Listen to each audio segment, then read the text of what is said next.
We all know 2020 has not been the best year for competitive Pokemon play, but it has been an amazing year for collectors and fans of the TCG. With organised play cancelled through to the end of the year, there is definitely something missing in the Pokemon TCG world. Enter Sealed Only Pokémon. Like many before me, such as Nim Nim, Revs, Fat Moose and Let's Play Pokemon, I'm going to dive into a unique and fun trading card challenge. On a budget of £30 an episode, I'll be trying to build a competitive Pokemon deck ready for the return of organised play. The catch? I can only use sealed official products to build my deck. That means no trading, no buying singles, and no easy way out. So with that in mind, let's crack some packs. Last episode we threw together our 2 Inteleon theme decks. I've got to be honest, it went so much better than I'd expected. That being said, our matchups were not exactly indicative of the meta as a whole, so I'm fully aware that we still have a long ways to go. Key things that I think I can take away from episode 1 is that Dubwool isn't just the evolution of Galar's best Pokemon. He's a full-fledged beast in his own right, and I should stop treating him as just a tank to hide behind. Secondly, Inteleon and Kingler are not good enough. We need much more firepower if we're going to go toe-to-toe with the Pikaroms and Zacian of the world. And lastly, a much more positive note is that I think I do see the potential of our deck, and in my opinion it might very well lie in being a disruptive force on our opponents, so we'll be chasing that going forward. Now that's a lot of things to bear in mind when improving our deck, so I'm actually very glad that I left it down to you guys in the comments to pick a route for us this episode. I have 2 products, one being the Inteleon V Tin, and the other being the Trainer's Toolkit, both of which we will need to open, but it seemed pretty unanimous from you guys that you thought we needed to beef up our attacking line before we fleshed out our consistency. So, the Inteleon V Tin it is. Now, this only cost us £15. I did consider opening 2 of them, but I don't think that will get us anywhere fast without the VMAX. So instead, with the £2 from last week that we didn't spend, we've got another £17 to blow on additional products. I'm sure you'll be surprised to hear that I'm using £16 of it on 4 more celebration packs. They actually cost me a little bit less than £4 each, but honestly I can't be bothered to do the extra math or correct myself from last week, so here we are. First things first, we will open up this V Tin, because this is, this is the special thing this episode. Every episode will have, I hope, something that we open that's a little bit different. And this week is going to be the tin, so can we jump? I'll get that a little bit closer so you guys can see it. Also in the box is the code that we'll need, as well as 4 packs, including 2 Sword and Shield, 1 Cosmic Eclipse, and 1 Steam Siege, because why wouldn't there be Steam Siege? Okay.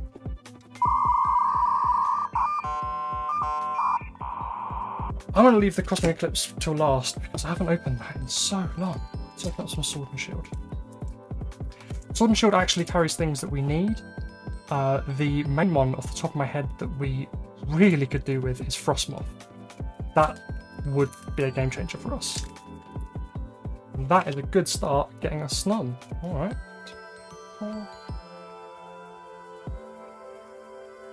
A big fault of our deck is that we don't have any way to accelerate energy, so if we manage to pull Frostmoth from these 2 packs, that would be insane, but I'm not holding my breath. Snom is a good start, however. Rookie, Shelder, Mawile, Ponyta, Grass Energy. Oh crap, that's actually really good. That'll get us into our Inteleon much faster. Okay. It's knocked out, you can draw to it. Normally that's a terrible card, but with how many Pokemon we're getting knocked out, that might be good. We already have a Mantine from our theme deck, so we don't need that. Reverse Therathorn and... okay! VMAX is awesome, and I'll take that, but that is not the card we were looking for. We just wanted a regular holo, but I'll take the Stone Journo. Alright.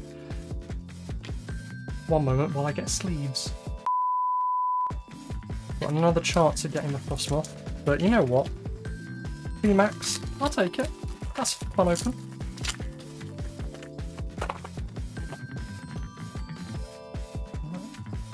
That. 1, 2, 3, 4.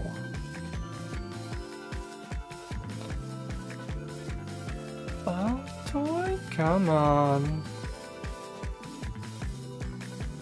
Nice and slow. Baltoy, Chincho, Sizzlipede. Oh, Galarian Zigzagoon may not be useful right now, but I'll put it aside just because it goes into so many decks. That extra damage counter when you play it from your hand onto the bench can come in really handy, so I'll put that aside. Muna, Fighting Energy. I don't remember how many we have of this, and I think I was comfortable with how many we played, but it's good to know. This could be big for us because we don't have any ways to accelerate energy. I'll take that. Bede's fantastic. Hitmonlee, Vitality Band, Reverse. That could be good. Rillaboom, the wrong starter. But that is pretty cool. Awesome. Alright. Definitely some possibilities to go in the deck, which is awesome. This is the guy we're looking for from this set. In Cosmic Eclipse, Tag Team, Blastoise and Piplup. If ever any of you watched the Fat Moose Sealed Only project that he did, he managed to pull that in his first episode. So maybe we can channel our own bit of Fat Moose and pull our own. 1, 2, 3, 4. Okay, I honestly don't remember what else is in this set. It's been, what, nigh on a year since I opened this last? Spielboard, Singing, Rowlet, Lillipup, Water. Oh, I forgot the water. The energy was different. Lily, Rotom, Erica. Each player may draw 3 cards. No, thank you. Helioptile and. No, nothing. Right. Excuse me while I fast forward.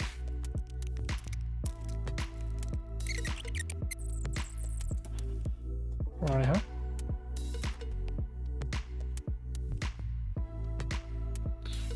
We got ourselves a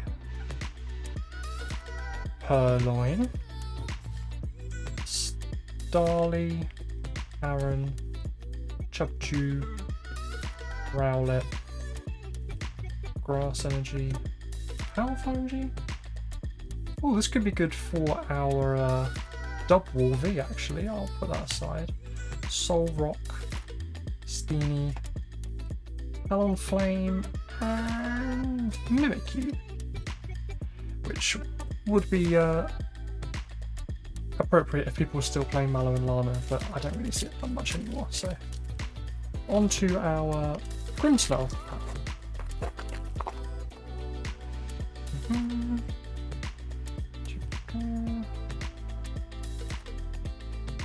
Right, we've got ourselves the cutest teddy in all the world. Fancier, Morlow, Wishy Washy, Coupon, Water Energy. Ooh, just 2 Pokemon in play. This is one of the cards that is good for our deck from this set. We're playing quite a few evolutions, so this, and we've got almost no way to search Pokemon out of our deck, or no good way to search, so this is going to be really handy for us. Combustion, Staravia, Simeon, oh, I think there's a little shiny something there. We've got ourselves, hey, Grimmsnarl V out of the Grimmsnarl pack. Look at this boy. Alright then.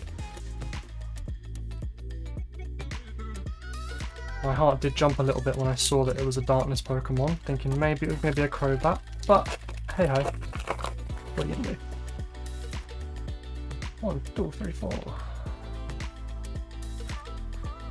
I'm actually really happy about this nurturing. I want to try and play stage 2s and single prizes as much as possible, you know, where we can. So I'll be fighting to keep the Inteleon in our deck for as long as possible. Squirtle, Spinarak, Larvestar, Tass, so it's a mouthful, Golett, Steel Energy, I forgot what it's called. Here's a bit of a Darkness theme going on here. Vanillish, Shinotic, Excelgor, and should I just swap the Darkness? Is that what's happening here? And last Darkness Ablaze pack for our last chart yet. Also Crobat V this episode, but definitely not in total. Like I said before, we're going to be opening as many double backs as I can get my hands on until I get what we need, to be honest. But I will be mixing it with things like the V Tins and other products so that we don't get bored. Tauros, Rockety, Galarian Mr. Mime, Electrike, Dino, Psychic Energy, Turbo Patch. That's going to be fantastic. Any acceleration is going to be fantastic for us. Vibrava, Rita, Wishy Washy, and another Mimikyu. Alright. Good little haul there from Darkness Ablaze. Not the staple, not the, what's the word I'm looking for? Poster child. Not the poster child of the set with Crobat V, but it's solid cards for us nonetheless. Right, Rebel Clash is what gets me really excited, because here we have the charts and Inteleon V Max, and that's going to change everything for us if we can get our hands on that. So, Timble, Trubbish, Helioptile, Onedge, Litwick, Fighting Energy, Olucha. I don't like this Pokemon. This Pokemon creeps me out almost as much as Mr. Mime does. Don't know why. Not a fan at all. Charger Bug, Shiny Voltorb, and Luxray. Alright. Cool holo. But not the Pokemon we're looking for.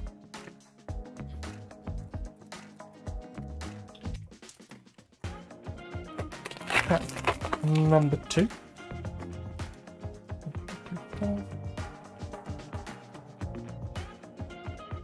Galarian Darumaka, Dana, Scyther, Nosepass, Wingull, Sidekick, Tank, Full Heal, no. Sonia is going to replace that bloody Poké Kid in my deck for sure. Chandelure, and Colossal. 2 holos in a row. Not water, unfortunately.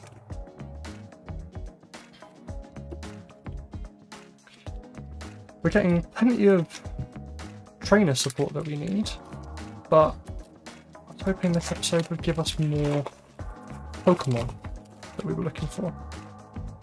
1, 2, 3, 4. Right. Vullaby, Dreepy, Magmar, Yamask, Skurskit, Tull, Dracolac, Bronzong, Milo? Nah. Bunnelby, and Appletone. Okay, Rebel Clash is giving us the holos. Alright. I'm not complaining. And final Rebel Clash pack. Can we go 4 for 4 with the pulls? 2, 3, 4. Last pack magic for that. Inteleon V Max. Camera doesn't like Scyther apparently. There we go. Nosepass, Wingull, Puffing, Bronzor, Fire, Hatchram, Cursed Shovel, Phalanx, Reverse Seismitoad, and just a Trevenant. Just a Trevenant. So this is our deck this week. It's got quite a few changes from last week, including Inteleon V. I was hoping to add a few more Pokemon this episode, but if we can only add one, I'm happy it's Inteleon V. Not only because he is a solid water attacker, but he is on theme, and while that shouldn't matter, it matters to me. Also added this week we have the Rare Candy, and because of that I have actually reduced Drizzile down to 3. I've also dropped down to 3 Krabby and 2 Kingler. I relied way too much on Kingler last episode, and while I don't think he's a great attacker overall, I did think he was a good attacker for our deck and lent too heavily into him. Also new in the deck is Turbo Patch. I think this is going to be important just because we're going to be losing a lot of Pokemon throughout the game, and anything that allows us to attach more than 1 energy per turn is great, and it's not like we aren't going to have energy in our discard pile. Fantastic addition. Same along the lines of Bede. Our draw is pretty strong in our deck, at least I felt like so in episode 1. So being able to add more energy onto our Pokemon in 1 turn is fantastic. The dream is to put Inteleon V out, attach return, Bede, Turbo Patch from the discard pile, and attack straight away. But we'll see how often that happens. Pokemon Breeders Nurturing, again, this is going to help us evolve into our Kingler, into our Inteleon, Drizzile, whatever we need. This is a good card for our deck. I'm really happy that we've pulled this. Sonia, Search for Pokemon, all those basic energy that we can attach with Bede the turn after. It's just an all-round good card. I have added in the Lucky Egg just because I kind of wanted to use it. When else am I ever going to get to play Lucky Egg? It just seemed fun. Powerful energy, go Dubwool V. Let's do this. Game 1 started off rather optimistically this week, with our opponent having to take 5 mulligans before finding themselves 2 basic Pokemon in the form of Greninja and Zoroark, and Mega Sableye and Tyranitar. Thanks to all the extra card draw from our opponent, we found ourselves a lot to work with in our first turn. We used this opportunity to get our star Pokemon Inteleon V out for the very first time, and slowed down our opponent by gusting up his bench tag team behemoth. We then managed to get the first damage on the board by sniping his Greninja and Zoroark that we just placed on the bench. Our opponent was obviously playing an equally annoying disruptive deck, and sent our Inteleon V's energy back to our hand and passed. We reattached and sniped again, hoping that by the time both of us had set up our positions, his bench tag team Pokemon would be primed for knocking out. Unfortunately, this particular dark deck came prepared with a Pokemon Center Lady and slowed us down with a big heal. The next few turns were a lot of the same until our opponent's Mega Sableye and Tyranitar finally had enough energy, and after being poisoned and confused with Koga's trap, we swapped out our Inteleon to save his life next turn. We had a few Pokemon evolved on our bench, albeit without any energy on, so I planned to chip away further at the active Pokemon until I could swoop in with Inteleon V for the KO.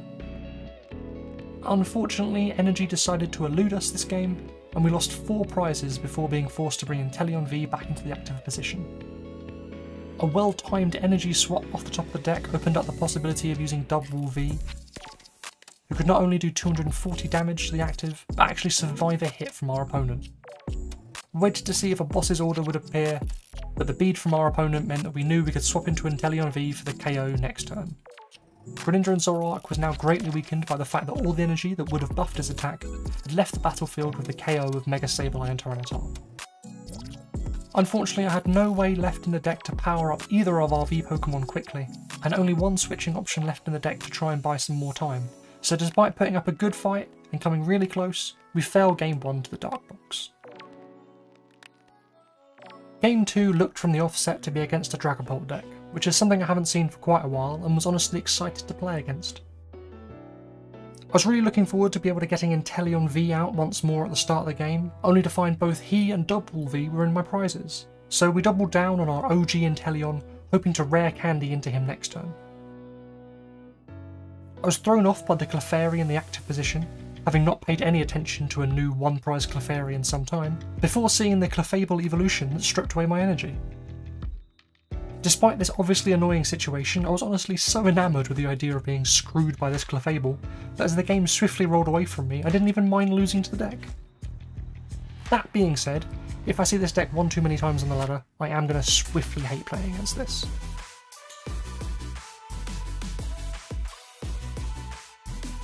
Game 3 was our final game this week, and we opened with a less than optimal hand, which had us staring down Jirachi and Zacian V on the other side of the board.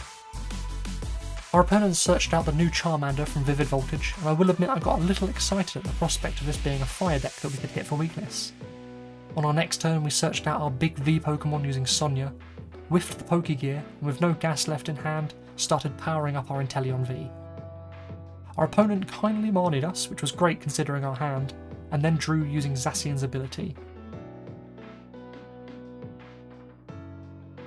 While our opponent was drawing a lot of cards, the longer it took for them to set up, the better it was to find our limited resources in the deck. We used Rare Candy to evolve up our Sobble, and attacked using our newly evolved Inteleon, which, given hindsight, was the wrong play, but honestly I don't think I had a much better option on the board. Our opponent scooped up their mildly injured Jirachi and swung in with their first Charizard of the game. Unfortunately, the gaps in our deck shone through too brightly, with our opponent reaching their attackers before we were even close to getting KOs with either our Inteleon or Dubwool V. One by one, our Pokemon fell before the fan favourite Fire Lizard, with no sign of a comeback in sight. Our one hope of hitting Fire Pokemon for weakness just didn't come to fruition. 3 games this week and 3 losses. It's to be expected, and I won't say that last week didn't make me a little bit overconfident for another win this week, but we had a good first game and learnt a lot. I was very happy with Inteleon V and Dubwool V being part of our deck, but outside of that, it's a bit of a shambles. I need to be careful going forward that we don't Frankenstein things too much and end up worse than where we started, so next time we'll have to think out very carefully in the deck building phase. To that end, I think we'll still be opening the Trainer's Toolkit next episode, as I think we still need everything it has to offer. I'm honestly expecting not to pick up more than one lucky win here and there for another few openings at the earliest, after we've ironed out a few of the rougher edges in our deck. But with that in mind, I'm going to say now that every 4 episodes we will enter into some of the in-client tournaments to gauge our process of the deck, against what I imagine will be some more refined decks in the meta. The Pokemon Team Challenge will still be our main goal, but something more tangible and present as a tournament run every 4 episodes should keep us pushing our hardest. Thank you so much for your support of episode 1, it was great seeing all the comments and likes from everyone, it really motivated me to keep this going, and just really made the whole thing worthwhile. If you haven't already, please subscribe to the channel and give this video a thumbs up, but until next episode, keep cracking packs.